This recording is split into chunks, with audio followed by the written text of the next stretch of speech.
Hey, what is up? Welcome, my YouTube legions, to my video review of this FiTorch MR35. Very nice. It's got a dual switch design, tail switch and then side switch. But the max lumens on this, 1200. This is a multicolor torch. Hey, torch, that's what they say in the UK. But I'm in America, we say flashlight. But not fleshlight, flashlight. Get your mind out of the gutter. Alright, so this is a multicolor flashlight. Got red, blue, ultraviolet, green, and white light. And here are some stats for the light. So maximum lumens 1200. They're calling that the high, but in the instruction booklet they were calling that the turbo. But that is the maximum lumens. The maximum beam distance 180 meters, so not a very long-ranged light, but it has other benefits. Now they list 3 different brightness levels, but it actually has 4. And in the instruction manual they refer to 4, and I will demonstrate all 4, but I guess those are just the ones that they measured, perhaps.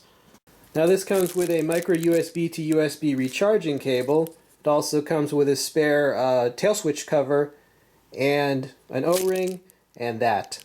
This belt holster that has a belt loop right there, it's got a Velcro overflap, and this also does come with that pocket clip, removable pocket clip.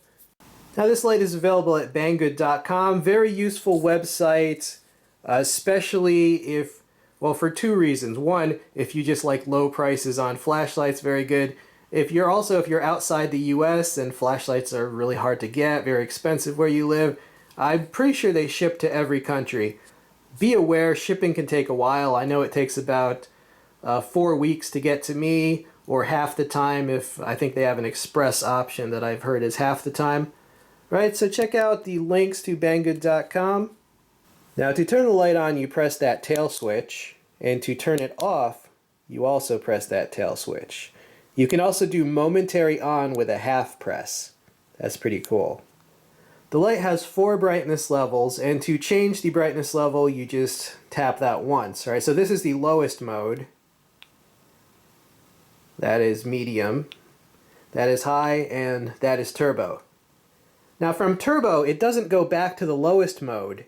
It actually goes to the next highest. So it'll go from turbo to high to medium to low, which is kind of weird, but here it is. Right, so once again, the entire mode cycle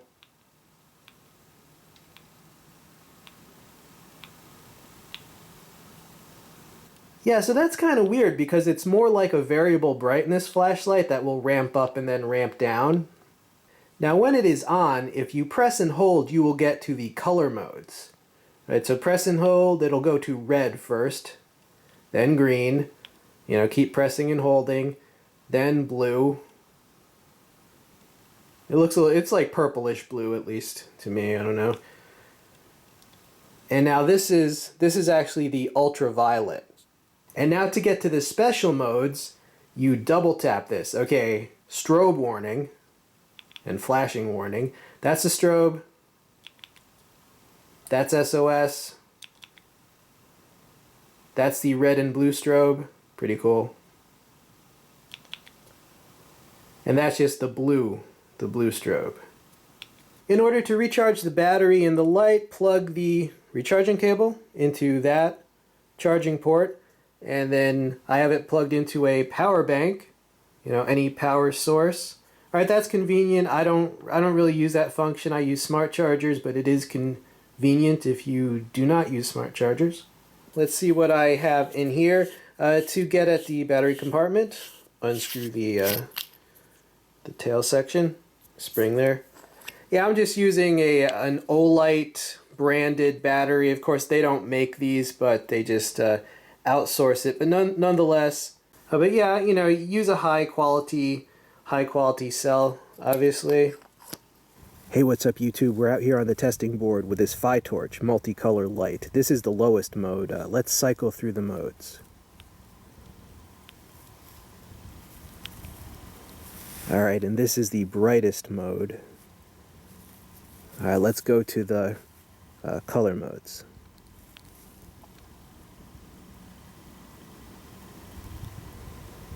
So that's red, green, blue. That's ultraviolet. Back to red. Strobe warning. White strobe. SOS. Red and blue strobe. And blue strobe. Wow, that's a nice shot. There is the FiTorch. We're on a deserted country road. No, there's no cars on this road.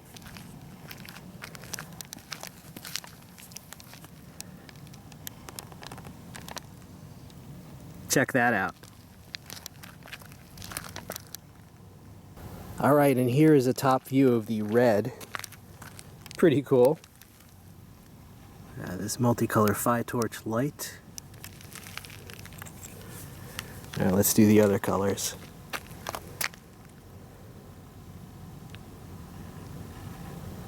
The blue.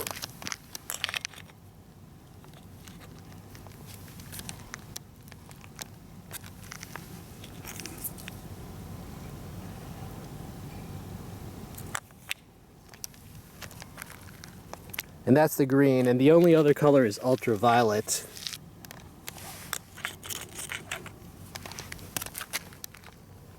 Alright, we're at the sports field with this FiTorch multicolor light. Let's see if it can cross the field. Yeah, you can clearly see the soccer goal way across the field. Yeah, that's pretty good performance from this light. I mean, there's even a little bit of haze in the air, and you can still clearly see it crosses the soccer field. On the road with this FiTorch, look at that hot spot, pretty nice. This FiTorch multicolor light, let's shine it down the road. It's about 3 a.m. And over here, focus, there we go, still nothing. This is a deserted road, of course. There's no houses on here. All right, let's go check out the creek. All right, a very focused beam, as you can see, overlooking Frog Creek. Sweeping the opposite bank, the treetops, the little bridge. It's definitely a very focused light, but that's not always a bad thing. Not at all. All right, and I cannot resist playing with the multicolors. There's the red. Green. It's Christmas, red and green. Yeah. And there's the blue. But wait, strobe warning. That was just a regular strobe, the SOS. Hold on. There we go. Check that out. And the blue. Alright, that's enough of that. Yeah, so pretty cool. FiTorch at Frog Creek. It's not really named Frog Creek, by the way. I just named it Frog Creek. I don't know what the name of that little creek is. Alright, YouTube, we are back. Hope you enjoyed that. Alright, final thoughts on this light. What are the uses of the different colors? Well, they have some suggestions. The red, alright, it looks more pinkish because of the indoor lighting on the camera. That's red. But what's the uses of these different colors? Alright, well, what they say is that the red is to preserve your night vision, useful when hunting. They say that the green is good for tracking, and it provides a very clear view. So it's also good for reading, like reading a map or reading anything in the dark. Right? The blue, they say that that's good for fishing and also for tracking. And the ultraviolet, they say that's for, it's like for forensic type stuff, like you can test for various substances. So also for tracking, police, forensics. Hey, you know, I'm not in CSI, but I'll take their word for it. I think you can also detect, like, if jade is counterfeit or something. I don't even know, but yeah, basically for all kinds of outdoor stuff, you know, those colored modes are useful for tracking, hunting, fishing, and forensics. Now, as for the other pros and cons of this light, well, one of the drawbacks is just it's not a very long-ranged light, so if you're looking for a thrower, just check out my other reviews of all the specialized throwers. Alright, some other pros and cons for this light. I really like the tail switch. As you probably know from my other videos, I prefer a tail switch. Just so much easier to find by touch in the dark, and it's just a bonus that that has momentary on with a half press. Now, one drawback of this is just how complex it is and how complicated the whole mode cycle is. Some of that's unavoidable. I mean, if you're going to add 4 more colors of light, you're going to need ways to navigate to those settings. Right? But still, it's a very complicated light, and there is some avoidable complication, like the fact that it does the ramping, like the brightness will go up, then down, then up, then down, rather than the normal cycle. That's not bad by itself, but it is bad when most users are used to just a more conventional mode cycle. I do recommend this light for a hunting flashlight, right? More of a closer range, not like a sniper type hunting from far away, but a closer, small game. I mean, I could definitely hunt rabbits with this light, no doubt, right? So it's a hunting flashlight. It's also just pretty bright as just a regular, solid, short to medium range single battery light, right? 1200 lumens is it's certainly not dim. Right, so I do recommend the light. It's very well made. I just don't recommend it for people on a budget or a tight budget, or for people who want a thrower, right? But as what it is, as a hunting flashlight, very top notch. I will include the links if you want to pick one up, as well as links to some other items of interest I know you will like. Check those out. This has been We All Juggle Knives. I'm out.